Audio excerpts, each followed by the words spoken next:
சபரிமலையில் மகர ஜோதி தரிசனம் இன்று மாலை 6 மணிக்கு மேல் நடைபெறுவதையொட்டி அதற்கான ஏற்பாடுகள் தீவிரமடைந்துள்ளன. கூடுதல் விவரங்களோடு இணைகிறார் செய்தியாளர் சந்தோஷ். சந்தோஷ், வணக்கம். ஏற்பாடுகள் எவ்வாறு செய்யப்பட்டு வருகிறது? விவரங்கள். அதாவது மகர ஜோதி பெருவிழாவானது இன்றைக்கு மாலை 6:45 மணிக்கு பொன்னம்பலமேட்டில் அந்த மகர ஜோதியும் அதே போல மகா தீபாராதனையும் நடைபெற இருக்கிறது. இதையொட்டி இன்றைக்கு காலையிலிருந்தே பார்த்தீங்கன்னா, அதாவது கடந்த 2 நாட்களாகவே சபரிமலையில் வரக்கூடிய பக்தர்கள் இந்த பகுதியில், அதாவது ஜோதியை தரிசனம் செய்ய வேண்டும் என்ற நோக்கத்தில் சபரிமலை சன்னிதானம் அமைந்திருக்கக்கூடிய பகுதியில் இங்கே காத்திருக்கிறாங்க. தற்பொழுது இன்றைக்கு காலையில் நடை திறந்த பிறகு பக்தர்கள் தரிசனத்திற்காக அனுமதிக்கப்பட்டிருக்கிறார்கள். நம்ம பார்த்தாவே தெரியும், இது மூலவர் சன்னதி இருக்கக்கூடிய இடம். அந்த பகுதியில் பக்தர்கள் சாமி தரிசனத்திற்காக போயிட்டு இருக்கிறாங்க. இன்று மதியம் 2:45 மணிக்கு நடை திறக்கப்பட்ட பிறகு மகர சங்கிரம பூஜையானது நடைபெற இருக்கிறது.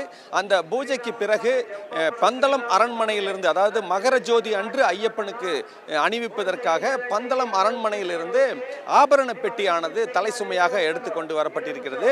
அந்த ஆபரண பெட்டி பார்த்தீங்கன்னா இன்றைக்கு மாலை 5 மணி அளவில் சரங்கொத்தியை அடைய இருக்கிறது. அதன் பிறகு அங்கு தேவசம் போர்டு அதிகாரிகள் அந்த ஆபரண பெட்டியை பெற்றுக்கொண்டு சன்னிதானத்திற்கு கொண்டு வருவார்கள். அவர்கள் அப்படி கொண்டு வந்த பிறகு அது ஐயப்பனுக்கு அணிவிக்கப்பட இருக்கிறது. அதன் பிறகு மகர ஜோதிக்கான நிகழ்ச்சிகள் தொடங்க இருக்கிறது. அதன் பிறகு பொன்னம்பலமேட்டில் மகர ஜோதியானது தெரிய இருக்கிறது. போலீஸ் பாதுகாப்பை பொறுத்த வரைக்கும் வரக்கூடிய பக்தர்களுக்கு எந்த விதமான பிரச்சனையும் ஜோதி தரிசனத்தின் போது ஏற்படக்கூடாது என்ற காரணத்துக்காக 2000 போலீசார் பாதுகாப்பு பணியில் ஈடுபட்டிருக்கிறாங்க. சன்னிதானம் அமைந்திருக்கக்கூடிய பகுதியில் மட்டும் கிட்டத்தட்ட 1 லட்சம் பக்தர்கள் சுவாமி தரிசனம் செய்யும் வகையில், அதாவது மகர ஜோதியை தரிசிக்கும் வகையில் ஏற்பாடுகள் செய்யப்பட்டிருக்கிறது. பல இடங்களில் அந்த ஐயப்ப பக்தர்கள் தங்கி அந்த ஜோதியை தரிசனம் செய்யும் வகையில் ஏற்பாடு செய்யப்பட்டிருக்கிறது.